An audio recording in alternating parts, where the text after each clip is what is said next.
திண்ணை நேரம் நேயர்களுக்கு வணக்கம். நான் உங்க ராஜேஷ். 2021 ஜெய் பீம்ன்ற திரைப்படம் எல்லாரும் பார்த்திருப்பீங்கன்னு நினைக்கிறேன். தமிழ்நாட்டில் நடந்த ஒரு உண்மை சம்பவத்தின் அடிப்படையில் இந்த திரைப்படம் எடுத்திருந்தாங்க. அதே மாதிரி ஒரு சம்பவம் மதுரையில் நடந்திருக்கு.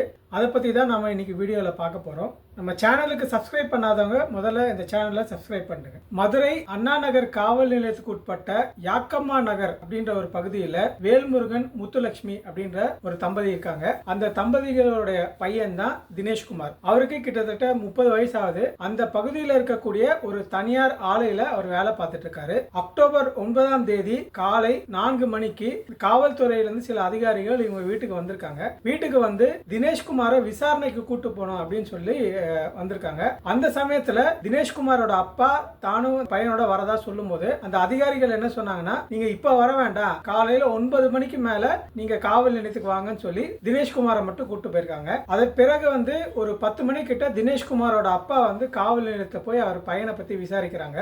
முதல்ல அவரை வந்து கொஞ்ச நேரம் வெயிட் பண்ண வைக்கிறாங்க. அதுக்கப்புறம் பக்கத்தில் இருக்க வண்டியூர் சுங்கச்சாவடிக்கு அவரை காவல் நிலையத்தில் இருக்கவங்க போக சொல்றாங்க. ஆனா வண்டியூர் சுங்கச்சாவடிக்கு போனா அங்க யாருமே கிடையாது. இதே சூழ்நிலையில அந்த காவல் நிலையத்தோட ஆய்வாளர் பிளவர் ஷீலான்றவங்க தினேஷ்குமாரோட அம்மாவை தொடர்பு கொண்டு உங்க பையனை பத்தி பேசணும் அப்படின்னு சொல்லி காவல் நிலையத்துக்கு அழைக்கிறாங்க. இவங்க காவல் நிலையத்துக்கு போனோன்னு அந்த ஆய்வாளர் ஒரு அதிர்ச்சிகரமான ஒரு தகவலை சொல்றாங்க. அந்த தகவல் என்னன்னா, தினேஷ்குமார் விசாரணைக்காக காவல் நிலையத்துக்கு வந்தவர் தப்பிச்சு போயிட்டாரு அப்படின்ற ஒரு தகவல் சொல்றாங்க.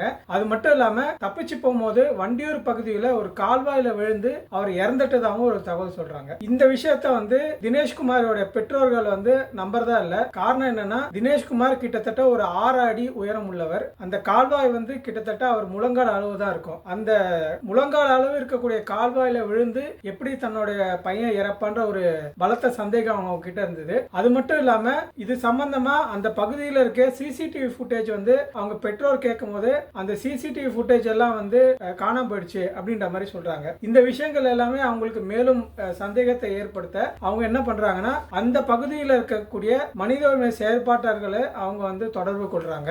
அந்த அடிப்படையில் பீப்புள்ஸ் வாட்ச் சொல்லக்கூடிய அமைப்பில் இருக்கக்கூடிய வழக்கறிஞர் ஹென்றி டிபேனை அவர் தொடர்பு கொண்டாங்க. அவர் உயர்நீதிமன்ற மதுரை கிளையில காவல்துறை மரணம் அப்படின்ற ஒரு பேர்ல வழக்கு பதிவு பண்ணிருக்காங்க. நான் இந்த வீடியோல ஏற்கனவே குறிப்பிட்ட மாதிரி ஜெய் பீம் படம் ரிலீஸ் ஆன பிறகு முதலமைச்சர் ஸ்டாலின் அவர்கள் அந்த படக்குழுவை வெகுவா பாராட்டினாரு. அது மட்டும் இல்லாம பாதிக்கப்பட்ட இருளர் சமூகத்துக்கு பல நலத்திட்ட உதவிகள் அவர் அறிவிச்சாரு. இந்த நலத்திட்ட உதவிகள் அறிவிச்சது நம்ம வரவேற்கிறோம். ஆனா அந்த படத்தோட மையக்கரு என்னன்னா, இனிமேல் இந்த மாதிரி லாக்அப் டெத் எதுவும் நடக்க கூடாதுன்னு, அப்படி ஒருவேளை அது நடந்தால் அது சம்பந்தப்பட்ட உயர் அதிகாரிகள் மீது நடவடிக்கை எடுக்கணும்ன்றதான் அந்த படத்தோட மையக்கரு. ஆனா அந்த மாதிரி நடந்ததா அப்படின்னு பார்த்தா அது கிடையாது. ஏன்னா போன அதிமுக ஆட்சியில நடந்த ஜெயராஜ் பெனிக்ஸ் காவல்துறை மரணம் தமிழ்நாடு முழுக்க மிகப்பெரிய பேசு பொருளாச்சு. இப்போ இருக்கக்கூடிய முதலமைச்சர் ஸ்டாலின் அவர்கள் அப்போ எதிர்கட்சியா இருந்த போது ஒரு மிகப்பெரிய போராட்டத்தை முன்னெடுத்தாரு. ஆனா இந்த நிலைமை அவர் ஆட்சிக்கு வந்தோடனே மாறுவான்னு பார்த்தா அப்படி மாறல. ஏன்னா சேப்பாக்கம் தொகுதியில